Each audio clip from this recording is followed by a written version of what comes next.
आणि यानंतर आता एक ब्रेकिंग बातमी आहे, ती म्हणजे लोणावळ्यामध्ये शरद पवारांचं जंगी स्वागत करण्यात आलंय। मावळ तालुक्यामध्ये शरद पवार 5 वर्षांनंतर येत आहेत, त्यामुळे शरद पवारांचं लोणावळा इथं जंगी स्वागत करण्यात आलेलं असून जेसीबी मधून फुलांची उधळण करण्यात आली आहे, तर ढोल ताशांच्या गजरात शरद पवार यांचं या ठिकाणी स्वागत केलेलं आहे।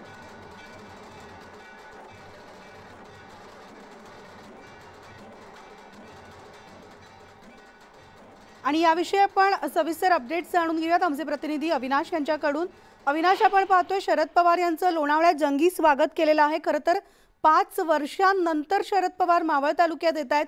निवडणुकीची रणधुमाळी सुरू झालेली आहे आणि त्या पार्श्वभूमीवर शरद पवारांचा हा दौरा असल्याचं मानलं जात आहे। काय सविस्तर अपडेट्स आहेत, काय कार्यक्रमांचं आयोजन या ठिकाणी करण्यात आलंय?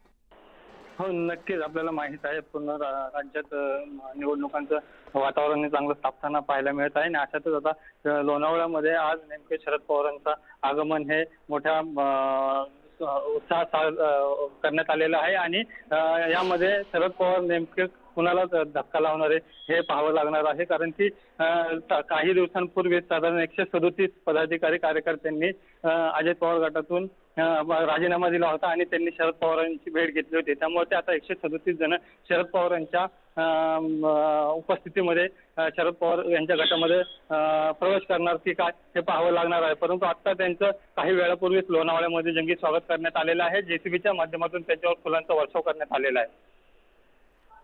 धन्यवाद अविनाश या सविस्तर माहितीसाठी। आणि या बातमीच्या बुलेटिनमध्ये एक ब्रेक घेऊन लगेचच परततोय। पाहत राहा न्यूज 18 लोकमत।